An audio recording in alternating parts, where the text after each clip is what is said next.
Okay. Ladies and gentlemen, welcome to another District Gooner Pod. That's your two favorite DC Gooners. For those in the U.S., happy MLK Day. Got the day off today. So that's real nice. If you're across abroad anywhere, I guess. Happy start of your week. Happy Monday. How we doing, KP? I'm doing great, man. You know, it's a Monday morning. Happy inauguration as well. Live from DC. Got to give a shout out, dude. Let me also give a few shout outs to the BlueSky DGP fam, dude. Mike Hendricks is here, bro. Forward Press FC is in the comments, bro. Mike, your room is a mess. Is a follower. Thank you. James DeVoe is in the comments, dude. Martinelli Hive VP is here, dude. Let's get into it, man. I think let's start with a positive. Obviously, I want to keep the energy as high as we can for as long as we can, because I think we're about to go an hour on this beat, to be honest with you. There's a lot to chat about. But on a positive note, Arsenal women made their interim coach their permanent coach. They pulled out a 5-0 win against Crystal Palace in their first official game under her management. And it's really exciting for them. They've had obviously a couple of weeks off. They enjoyed that time, and they keep going. They play Chelsea on Sunday. That will be a really big match for them. If you follow the women's side of the sport, Chelsea are a very powerful team when it comes to the game. So hopefully it continues for the women. Not much else to say there, man. You got anything? One band, one sound. That's what we like on DGP, dude. Got to give a shout out to the ladies. Now, I don't want my mood to change too much, so I'll keep it real with everyone. This is DGP 84, Arsenal 2, Aston Villa 2. Another draw that it just feels like a knife through the back, bro. Ultimate theme of the season. We like to talk about the theme like, oh, we're just not getting lucky, yada, yada. It's the points that we have dropped. They all feel like losses. I was talking to somebody yesterday about how we drew this game. It's like, yeah, we lost, blah, blah, blah. It's not a loss. It's another one where it just comes off the tongue so quick, like it's a loss. 2-0 up. You imagine us, in my imagination, any game from Arsenal for the past 2 years, you give me a 2-0 lead, yeah, we coasted. We're coasting to the finish line. We're shutting up shop. No, we let them boys back. Une and them boys. The thorn in the side, man. Une and them boys. Yeah, I mean, how much of coasting it out is down to having a William Saliba in the back line? He wasn't in the starting line. So another injury out of nowhere where just something happens and you're like, oh my God, why is he missing from the squad completely? And it's not great. I'll be honest with you. The patchwork we've been doing is not great. Someone on BlueSky actually said that they thought maybe the absence of Benny Blanco was underestimated by a lot of the fans. This point, I think that's real. That's absolutely real. Our second right back at the moment is Thomas Partey. Let's be real about that. Thomas Partey, I think I had written down, I had gone through and found a little stat here. 6 games with Thomas Partey starting at right back. 6 this season. A couple starting in October to now. So it's been over a few months. 1 win, 4 draws, 1 loss. And the 1 win we have with him starting is against Southampton. It's like you can call that absolute bottom of the league. The pits, the vortex of the league. 4 draws, 1 loss, 1 win. That's a question, is it not? It's a big question. It's a couple of questions. It's a squad building question. It's a game management question for me a little bit as well. We can get into it all, man, but let's talk about that first half a little bit. I thought we played really well. I thought we started out really strongly. It looked like we were moving the ball very quickly. I was just watching the highlights back before recording, and I mean, that first half, I think Villa had maybe 2 chances. They had 1 shot on goal in the 13th minute or so that David Raya saved. But other than that, it was mostly just Arsenal, dude. Set pieces, domination, actual open play, chances that were being creating. Trossard was cooking. It was the Trossard show, dude. And it kind of continued in the second half as well. Anything in particular you want to call out from that first half, dude? Ollie Watkins had a couple chances. I believe he did off target, but he was kind of sniffing a little bit. I want to give a shout out to the two center backs. There was like a little bit of danger there, you could say, on the counterattack. And like a few times, Ollie Watkins is like playing on that line. Timber swept him up a few times, just like nothing. Easy as can be, like he plays center back week in and week out. You expect the level to drop a ton with Saliba not in that position. I believe the levels dropped in other places than in center back. I think Big Gabby and Gabby Light, Timber, had a great showing yesterday. I was actually very pleased with him. That's when that Ben White question comes into frame for me. Because Ben White used to be kind of that alternate right center back. The way Timber played, not yesterday, I guess on Saturday, and he's played there before. It's like, I'm comfortable with this guy now playing center back. If we need someone to slot in, he's probably my first choice. Yeah, I think that was one thing we had talked about in the summer, that maybe we'll see more of Jurrien Timber at center back, right? I had predicted it to maybe be a William Saliba and a Timber pairing at some point. I'm totally fine with a Big Gabby and a Gabby Light pairing as well, dude. And I agree with you. I would rather have him than a Kiwior, for example. I think that's pretty obvious to me. To start out a game, I would prefer him over Kiwior. I think that was pretty evident.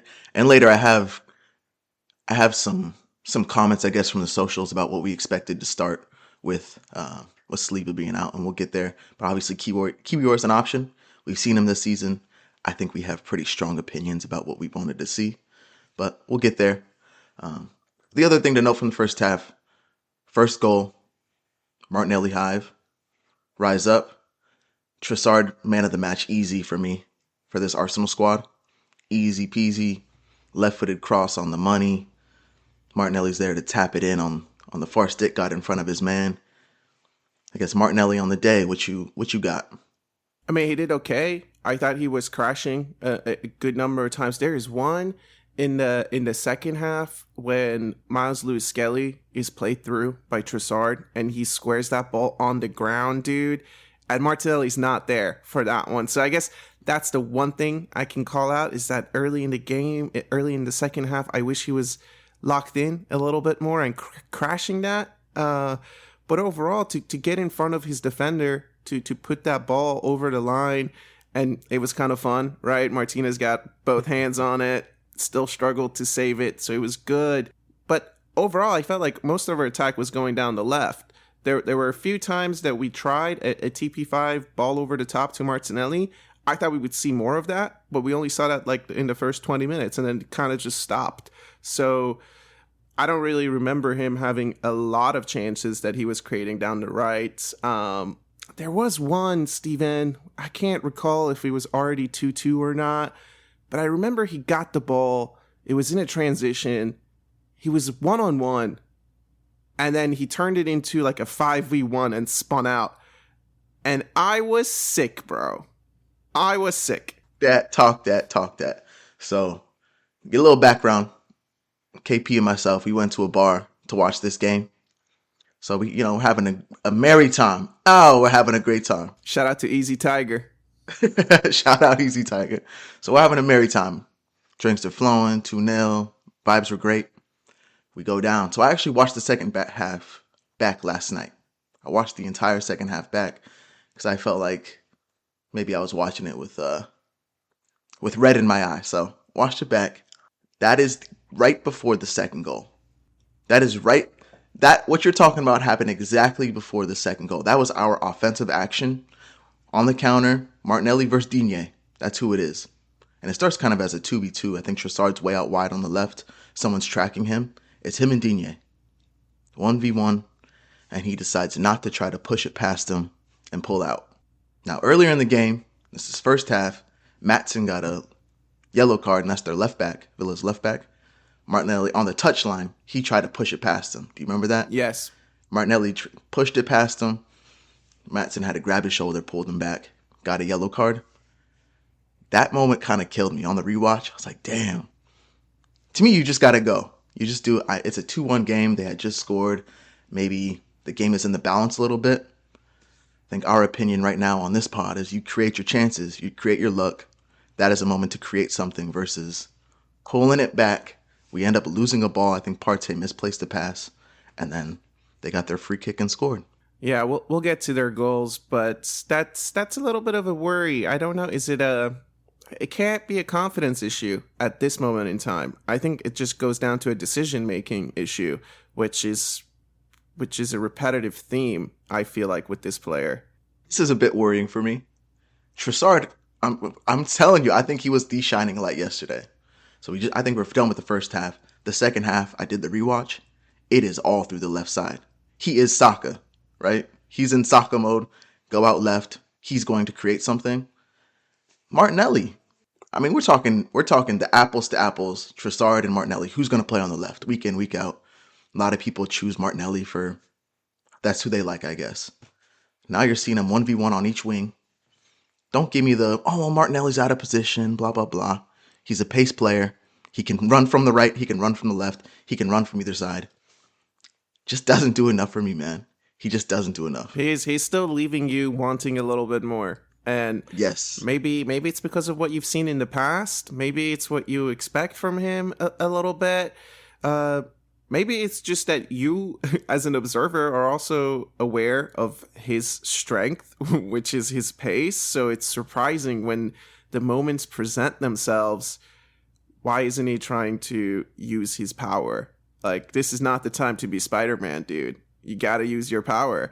And the second half, let's talk about our second goal a little bit, because I think King Kai was back, dude. He was playing well in the first half, connecting some of the dots. He was present, crashing for a couple of headers. And then he got across Mings, a great cross from Trossard, who just loves to square up a dude, bro. He loves to square somebody up and get that ball in.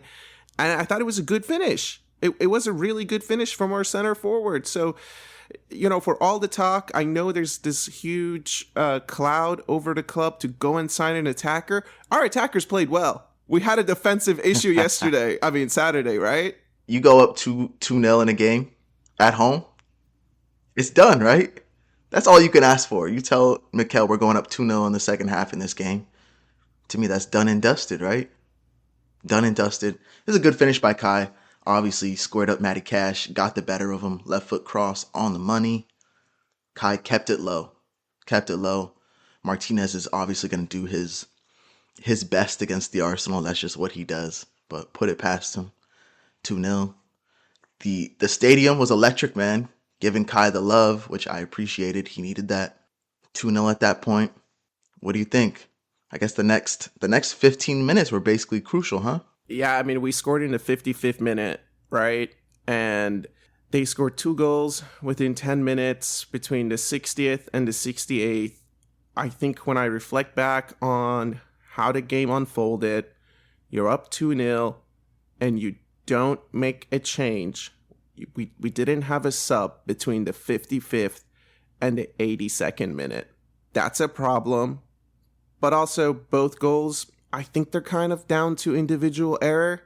We can't really put it otherwise. Mikel Merino, to be spun out by Tielemans and to have him score a header like that on you, Mikel Merino, we want more, okay? You are the one signing from the summer that actually is playing. We need more, dude. It's like Merino, you want so many good things to happen for him. I mean, it was a second half of almost dreams for him because he has the huge air. Then he ends up hitting the post. Then he ends up having the disallowed goal off of the arm. That was a big letdown. What a ball, though. I mean, I'm watching the goal back, and it's like, my first thought is, well, can you close the ball down? Partey, can you close that ball down? Are you giving Digne too much space? And I guess you can ask him to really pressure that, but it wasn't a bad action from Partey. It just wasn't. The ball's on the money, man. I mean, this diving header, I think the only thing you can ask is for Merino to be putting more pressure on Tielemans. That's all it comes down to. Perfect ball. How can you defend it? Put pressure on the guy. I mean, I don't know how we got wrong side, to be honest with you. It's just tough. That's just tough. It did look a little bit lazy, dude. The way he stretched out that leg to try to get to it, it just looked a little lazy. It just looked like underestimating your opponent. I think maybe in his head it was going like, no way he's playing that ball. And then his second thought is, no way he's heading that in, right? And once the no ways start flying, you can kiss it goodbye, dude. And the second goal, kind of the same situation, dude. I mean, I totally watched it back and I saw TP5. He's absolutely in the wrong. He almost misreads where the cross is going to go. But also, what a fucking ball, dude. On his left foot, Matty Cash delivers that. And then Watkins to have the finish go off the crossbar. I mean, to be fair to Arsenal, dude, the goals we're conceding are fucking crazy, bro. That second goal is money. That's money. You can't really hate on that goal. To me, this is all on Partey. Watch this one back. Of course, free kick on the left. Goes all the way through the box. Comes out to the right. Comes back to Cash. Puts it on his left foot. Again, Trossard's there. Sticks out a leg. Ball gets in. Over Kai's head somehow. I mean, Watkins, great finish. He missed a few early in the first half. Give credit to him. But Partey just loses his runner, man.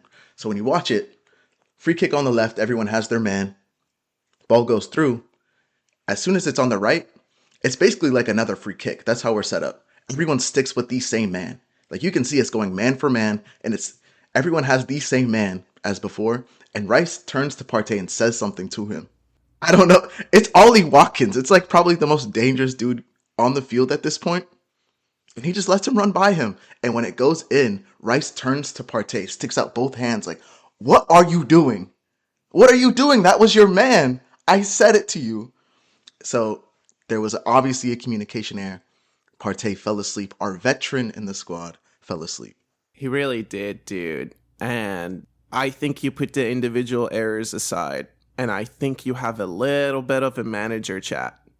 Because, to your point, we're winning 2-0.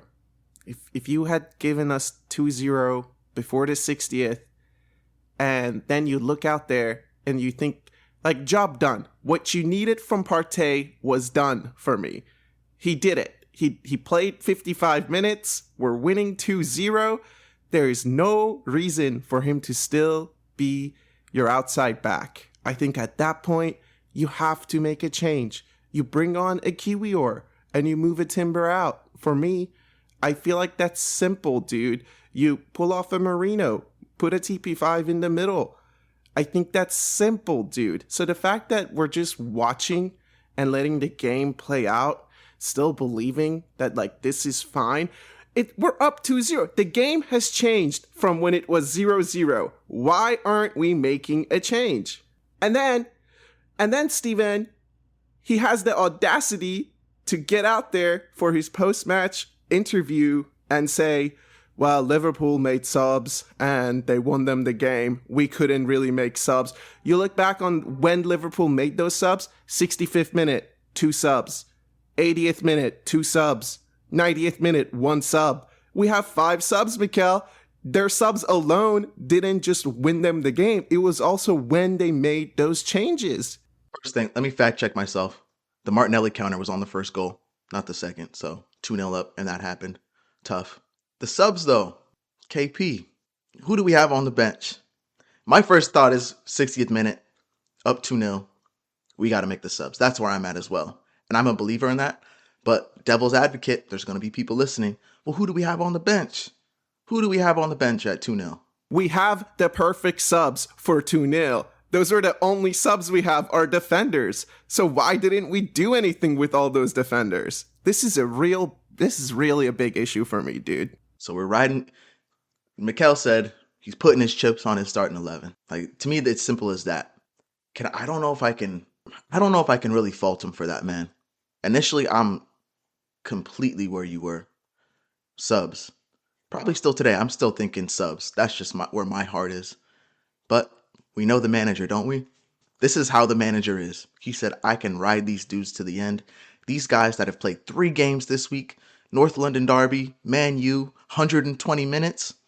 Villa at home? Fuck it. We don't need subs. These guys can do it.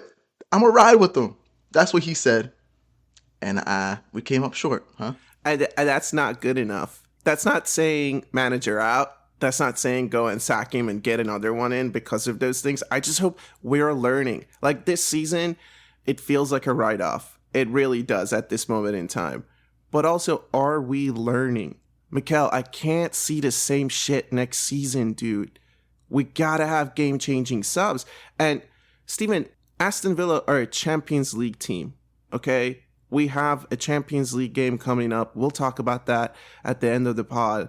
But against Champions League opponents who have amazing subs, they had great subs, right? Even Digne at halftime, that's a great like-for-like change that they can make. And the attackers that they brought on, that we can expect that in the Champions League. We can expect 2-0 leads to not be safe in the Champions League, dude. And where we sit here, it's just not good enough, man. I'm sorry, Mikel. I need more from your game management. I really, really do. All right, so going back to the Partey right back situation, a lot of people in the mud saying, why is Partey starting right back? They're given options. This is pregame. Why don't you throw in Kiwior to play center back? Why not? I also saw the shouts for Rice to play center back. So you have Timber at right back, Rice at center back, whoever you want to put in the midfield. Now we're going with Partey in the right back, 6 games, 1 win, 4 draws, 1 loss. So I'm going to give you the 3 options. I kind of wrote down what people are saying, and I'll let you kind of either pick one or go through your mindset of like what you think is the best thing to do. So what we got was TP5 right back, Timber center back, Rice at the 6.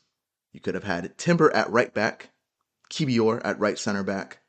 Then you can assume, I don't know, TP5 or Rice at the 6, whoever you want to put there. And then that third option would be Timber at right back, Rice at center back, which means TP5 can play the 6. I think I know which one I'm going to choose, but I'll kind of throw it over to you. What do you think? I don't feel comfortable starting Kiwior based on the performances that I've seen throughout this season. But I feel comfortable having him see out 30 minutes of a game. This is where I have an issue. So for me, actually, the starting line, I'm okay with it. I was okay with the starting line, dude.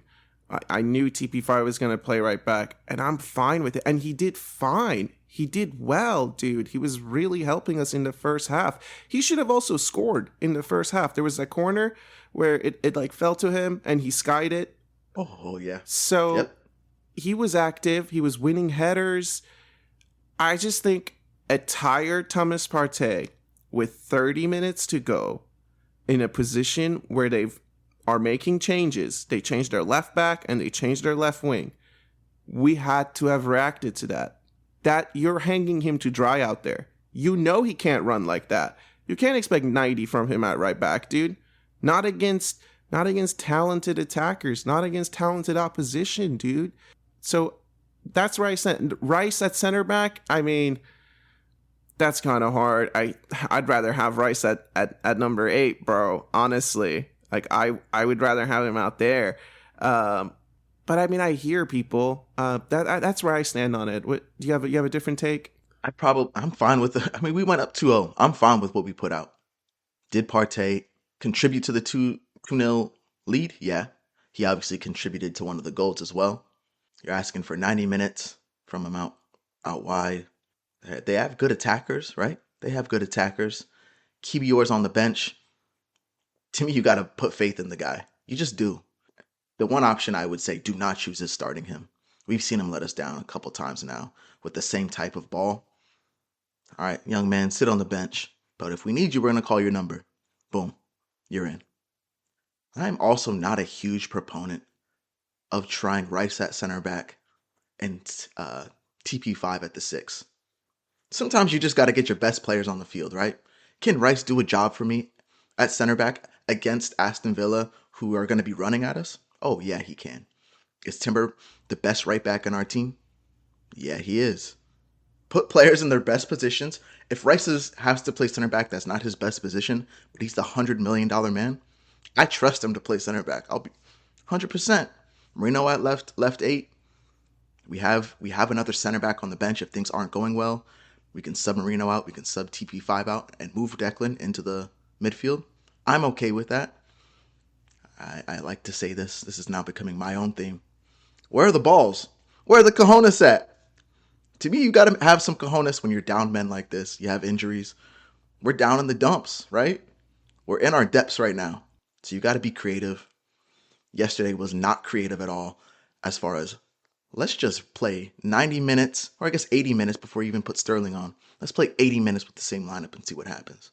Nah, man, that's not good. Yeah, 80 minutes after 2 other games, to your point, 2 other big games. This was a hard run, right? We had talked about that. Newcastle, Manchester United, Tottenham, Aston Villa. That was always going to be a difficult run. And to not have the faith in your defensive options on the bench when those are the only options that we have on the bench is slightly worrying. To have this stubbornness again, to just feel like TP5 at right back is fine. Like, I thought we were a data-driven management team. The data is saying you put TP5 at right back and you can almost predict drop points, dude. That's what the data is saying. Exactly. That's what I don't understand. It's like they have to know that, and they say, nah, we're going to put him there.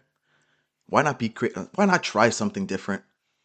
There's options. Maybe that's the ultimate thing. It's like there's options. So if you know this has led to are they thinking it's a statistical anomaly? There's no way.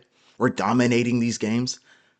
Fuck the domination if you don't win. All right? I don't care about domination if you're not winning the game. That's what it's all about. Getting the 3 points.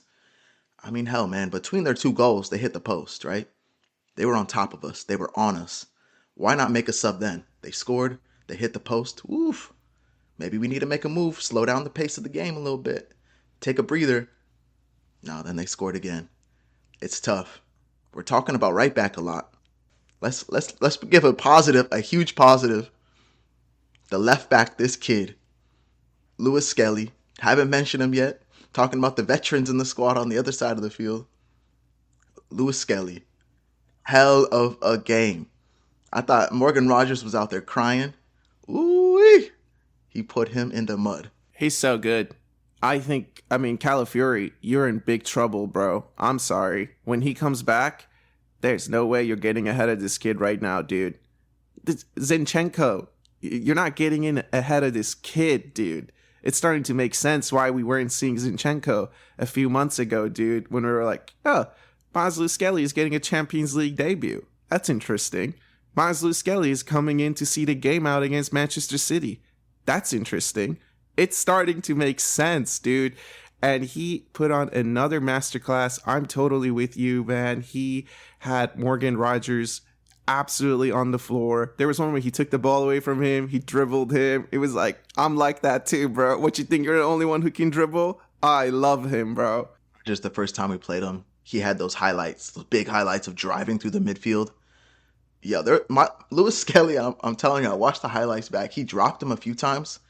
Dude was mad. We all have the scenes of him like yelling at the ref and then finally getting yellow card. He had gone to the other side of the field at this point. He went out right. Or I guess they're left. He's like, nah, I'm done with the kid. I'm done with it. The 18-year-old got the best of me. Put in 90 minutes. I don't think we've seen that from him yet. So he put in 90 minutes. 2 great chances. You had mentioned the one earlier where he put in the square ball and Martinelli couldn't get on the end of it. Then he had the one with Trossard late in the game. Real late. Trossard, I think he was offside. I believe he was offside, but he just put it wide.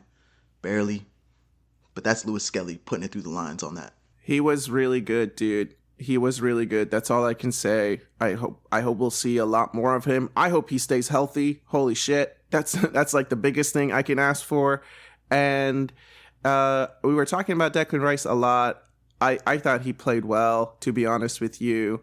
He even had that shot near the end of the game that went just wide.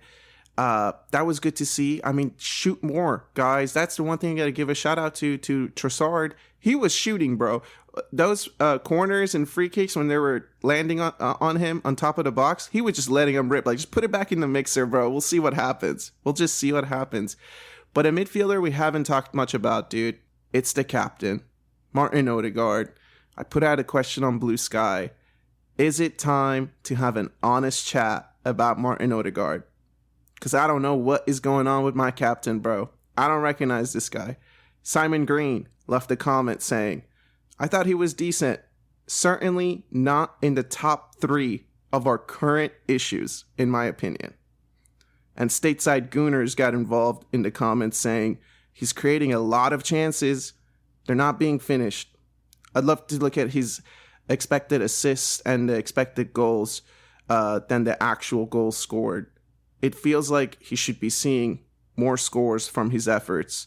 He should also have 3 or 4 goals by now, but we're not seeing that part of his game. I feel like there's a lot of shoulda, woulda, couldas in these responses, and I think I want more from my captain. I think those shoulda, woulda, couldas should be did for a captain at Arsenal Football Club. Martin Odegaard did score the 3 to 4 goals that we expected him to score so far this season. Martin Odegaard did get the 8 or 10 assists that we expected from him so far this season. And it's a little bit of a problem, dude. It's not a write him off. I'm not turning on him, but I am wondering what's going on, my guy. I need a little bit more from you. That's it. Need more from him. I think he has been solid. To say that he's one of our top 3 problems is not correct.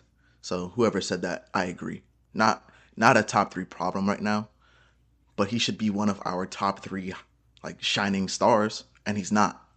He's just kind of a middle of the pack guy. If he wasn't the captain, I wouldn't be surprised if we didn't see him starting every game. Let's put it that way. If he wasn't the captain. If Waneri was here, I think there would be good shouts for him to maybe start, give Odegaard a rest. Expected assists, sure, that's fair. He's created a lot of chances. I'll give him the creation. That is Martin Odegaard in a nutshell. But the goals, man, it's worrying. It is very worrying this dude cannot score. He has a lot of chances that get blocked. He put that one wide. Who was that against? Was that this? It wasn't Villa. This was the last game, huh? Yeah, it was that the North last game. London derby? Yeah. Okay, that was Tottenham. Put that one wide, which was crazy. He has to score for me. Like, end of. Saka's not there. Jesus is gone. We're riding on 4 attackers, and I have Martin Odegaard behind him. He has to start scoring some goals. Yeah, he absolutely does, dude. We talked about Havertz getting a goal and maybe going on a big run. I fully expect that now from him. And Martin Odegaard, he really needs a goal. Really, really bad. Even if it comes in a Champions League game against Dynamo, that's fine. I'll take it, right? I prefer it to be in the Premier League, but just get on the score sheet, Martin. Forget the assists, honestly. Forget the assists. You need to score for yourself because we need that confidence to go up, bro. I saw, and I can't back this. It was just like a social post, but it was said the last open play goal from Martin Odegaard was April 24th. Woof. Now when I was like, that's not true. And I'm thinking back to the season. Do you even know how many goals he has this season?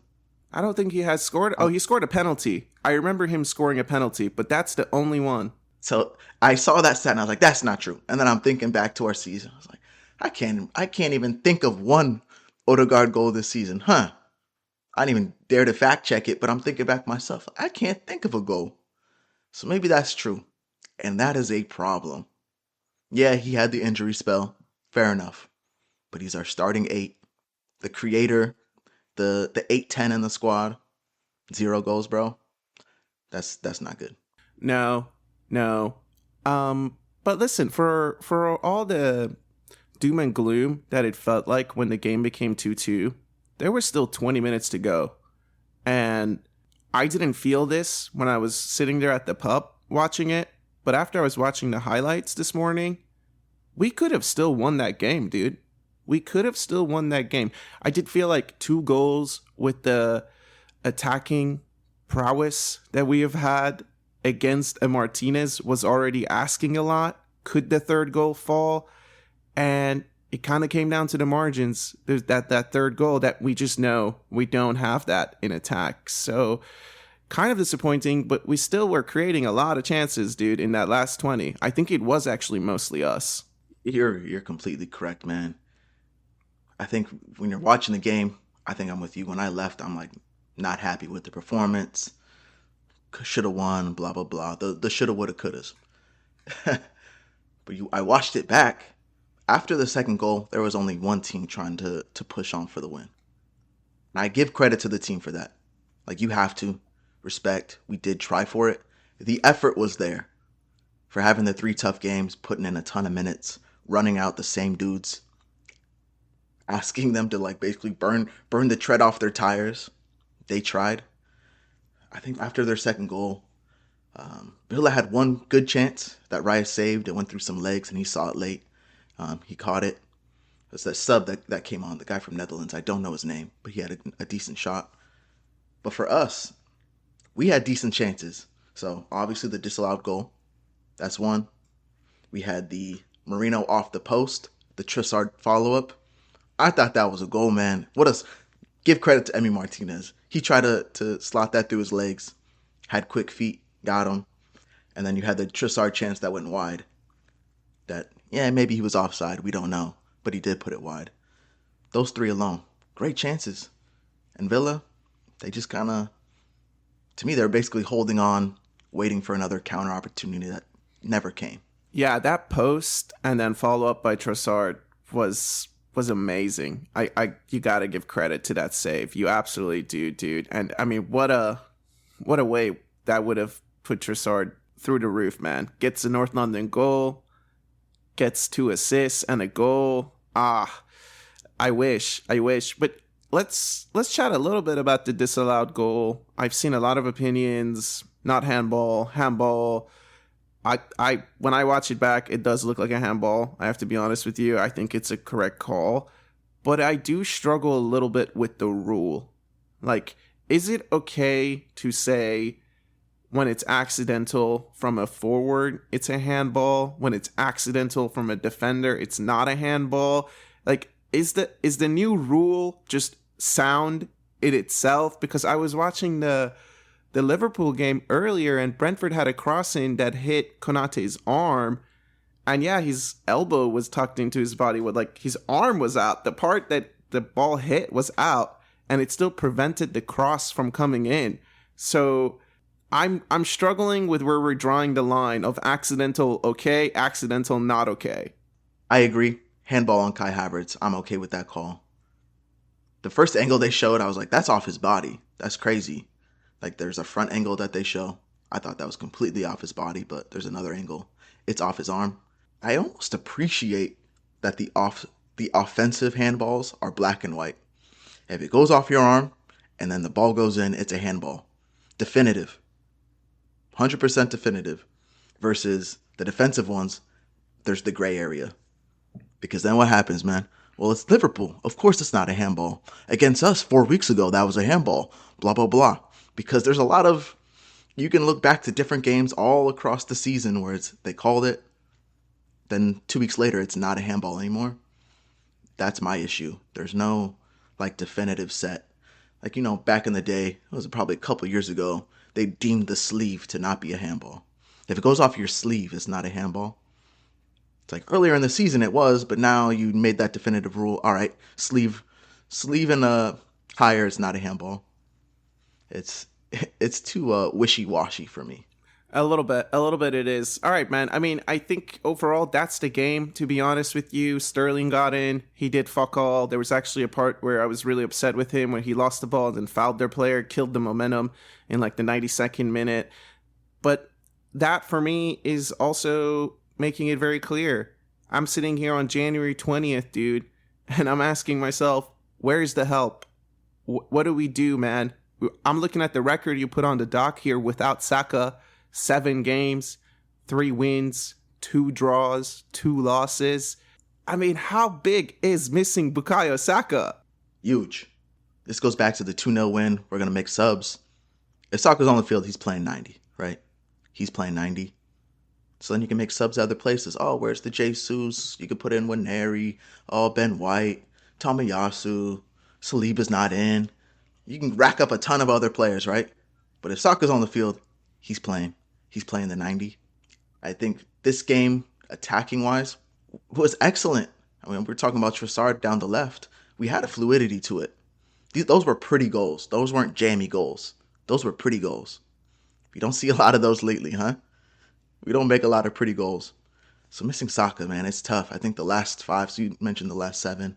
The last 5, what is it? 1 win, 2 draws, 2 losses. Trending downwards. We are trending downwards right now. I mean, so you expect us to sign a player. What's the way out, KP? What's the way out without Saka? Well, I think what it comes down to is, do you want to have a legitimate chance at the Champions League or not? And let's say Bukayo comes back mid-March. He's ready to go by April. Okay, that's another injection into our attack. But I go back to this game having a Champions League feeling to it. When we're in the knockout phases of a Champions League and the game is 2-2 and we need a match winner, even with Bukayo Saka, is that enough? That's the question. And I don't think so. I don't think so. Numbers are light. The numbers are just light. It is sad to look at the bench and see what it is. So for this game, what the sentiment from the pod is, a sub should have been made. A defensive sub should have been made. We have defenders on the bench. Defensive sub should have been made, and we see out the game. It goes 2-2. All right, now we need to make an offensive sub. One offensive sub we have on the bench is Sterling, who we know can't do it. Guy just can't do it. So to your point, what is the expectations of the club, the board? What do we want out of this season? Like what are we really expecting now? I think there's a difference between fan expectation and maybe club expectation at this point. And we need to marry those up because the media is driving a narrative of like Arsenal are out of the title race. Every single game that we don't pick up the 3 points, we're done and dusted. But then of course Liverpool end up dropping points and they're back in it. The flip-flop of the media is like making us go crazy, I think. So it's like we need to make our own decisions. What do you think? I don't think it's all doom and gloom. I look at the Premier League, the last 12 games, we are unbeaten. There is something to that, dude. Even with the squad that we've had, there is some credit there for the manager. I look at the last 9 games in the Premier League. The last 9 results, Steven. It's win, draw, win, draw, win, draw. We can't go on a consistent winning run because we can't close out some of these games, dude. Because we can't score in some of these games, dude. When I look at these draws, that's too many draws. They're all in a margin of 1 goal. This was the first, two goals we've even been scored on. We don't get scored on, more than 2 goals, bro. I'm telling you, any game, 2-0 lead in the second half for the Arsenal, that's our strong point. We always say on this pod, get an early goal and we can see out a game. That's our strong point. This game, it didn't happen, and the goals come fast. They come very fast, and they're just picture perfect. Those weren't jammy goals. Those were pretty goals.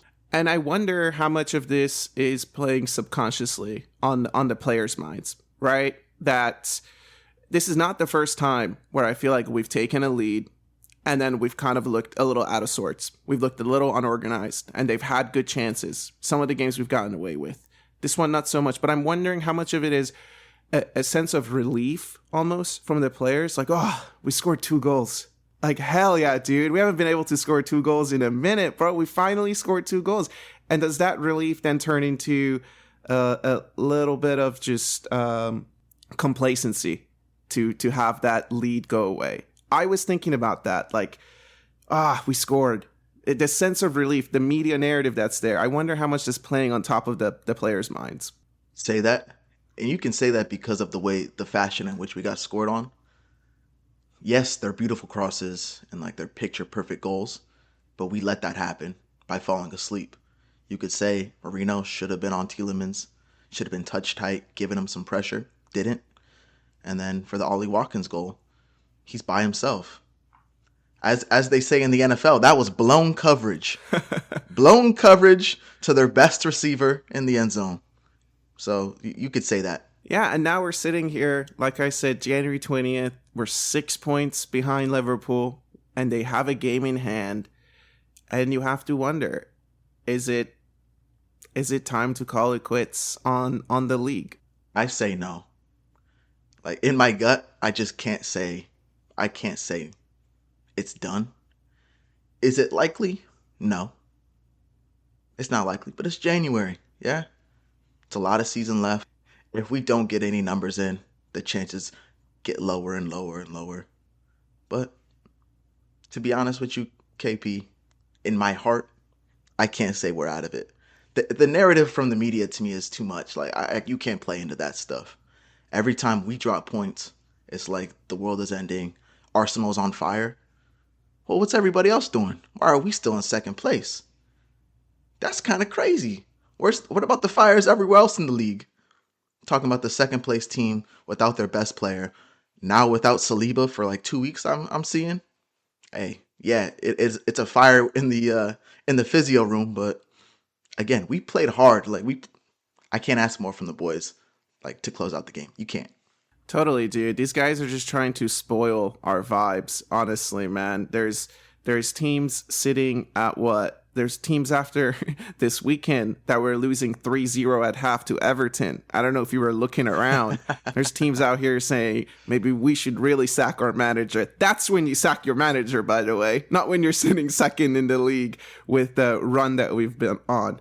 But I'm looking at like a Tottenham in 15. I'm looking at a Manchester United at 13, dude. Manchester City just broke into the top 4 for the first time like this season, bro. So like allow it a little bit. Chelsea, remember Chelsea when they were going to win the league? They're sitting in 6 now. Is it being talked about enough by the media? I'm not so sure, dude. They're still saying they're not ready after they spend $1 billion. So when you're big, Steven, you get that big target on your back, bro. And that's what we just have to go through. It's always hate watches. It's crazy. They just love watching the Arsenal. We love watching the Arsenal. Everybody loves watching the Arsenal. Everybody loves it. But give it to me. So that's kind of my take. I think I'm an optimist on that, which I'm usually the pessimist here on the pod. So give us the rainbows, KP. 6 points, a game in hand. Call it quits. Are we still in it? Give it to me. Are we still in it? I think the fan KP wants us to be in it. The fan KP wants to believe that we can still go on a huge run. They can still drop points. That's a beatable team, dude. The more you watch them, that is a beatable team. Now they're getting lucky. They have the best attack in the league. There's something to that. Sometimes you just need goals, bro. And we don't have baggers like that. And maybe that's enough to put them over the line. So is it over? I don't think so. I'm still going to be watching the games. Thankfully, they're professionals. Thankfully, they get paid. So they'll be still putting in their effort, game in and game out. I do feel like if there is no business done in January, that's the board, that's the club calling it quits as far as getting a trophy into the door this season. That's how I view it. That's on the club, dog. That is on the club, dude. I mean, if you're watching this and you're thinking, yo, we're sitting second and we've had too many draws, there's only one solution to overcome these draws, dude. And it's not by signing a fucking outside back, okay? That will not fix anything. So if you're looking at it and you're like, we've had too many draws in the Premier League, we've had too many draws in the tight games. When it comes to the knockout stages of the Champions League, those are going to be tight games. And do we have players who can win us those tight games? And as the club, if you don't make a January signing, that's your way of saying, that's it. That's it for this season. Get the troops back. Let's go full squad next year. And let's go for a quadruple. Let's be honest. I like that. Going forward, we got Benny Blanco coming back. I think there's scenes of him on the pitch. Tomiyasu sighting. Got pictures of him. That's a help. The attacking numbers might be light, but even with Champions League, I'm excited for the Champions League games to start, man. We have a lot of joy in those games. Teams open up. You have to go for the win, especially if we're going to play. So, like, we have Zagreb coming up. Probably lower on the table. They have to win. If they want any chance to advance, they have to win. They're going to be open. Hopefully, we can score some goals, get the confidence. That's what I believe the Champions League games in the first half of the season, they help with. Getting the confidence going. Been a tough run in the Premier League, right? Yes, we have this huge unbeaten run, but there's a lot of draws. A ton of draws in there. But the Champions League games, we get our flow. we're able to attack a little bit different because no one's going to be sitting in on us. They approach us a little bit differently. So I'm excited for those. But KP, no signings, no joy. The attacking numbers are too light. We're talking 4 attackers, one of them being Sterling. It's a little scary. It's a little scary. It is a little bit. And the most important thing right now, honestly, is to get that Champions League bye. You got to do everything you can to get the Champions League bye. We play Dynamo on Wednesday. I don't care what the lineup's going to be. It's at home. That should be a win. Shoulda, woulda, coulda. It better be a win, dude. That's all I'm saying. And you get that because when I look at the next phase, the knockout round, which we'll hopefully have a bye for, is from January 31st until February 20th. And the round of 16 doesn't start until the end of February. So get that break, dude. That is the only thing we have to focus on right now. Our chips are really into the Champions League. I think you talked about Liverpool. You're not a believer in them as far as being like this top team. Yes, I see in the league play why they're so dangerous. They got the best attack. They can put goals on anybody. But like bar for bar, I just don't see it bar for bar. I don't think they're the best. Then there's a lot of teams. They go 1v1, one game. Can they do it? Maybe I'm talking out my ass because they're in the semifinals of the EFL Cup. Just from when we played them, that's how I see it. I think Saliba sat out the game we played against them, like 2-2 draw. I believe we had the better of them that day. It didn't come through. But Champions League, I just back us going 1v1 against a team. Give us a round. I just really do back us. Yeah, and I mean, Liverpool have to go away to Manchester City. They have to go away to Aston Villa. They have to go away to Chelsea. There are games there. They still have to play us. That game in May against us could have huge implications still for what's to come. So can't fully throw in the towel yet, but I'm holding on to it. I'm standing on the side of the ring and I'm holding on to the towel, right? It's definitely in my hand, bro. You got to be a believer. To me, it would be 6 points. At this point, they have goal differential on us. It'd be if we can keep it within 6 points by that game we play them. We have 2 games after that point. So we play them in May, early May. There's 2 games after that. If you keep it in that 6-point range, we got a chance. If you're telling me it's a 6-point difference now with the game in hand, how I am a pessimist, I give them the 3 points. So I'm going to call it 9. We're still in the hunt, yeah? It's still possible. Yeah. No, I guess that's the silver lining of the pod. Unfortunately, we are starting to run out of those, as the title of the pod suggests. So I hope that everyone enjoys their week. I hope that you have a few silver linings of your own. Enjoy the Champions League game, and we'll see you on the other side. Be easy.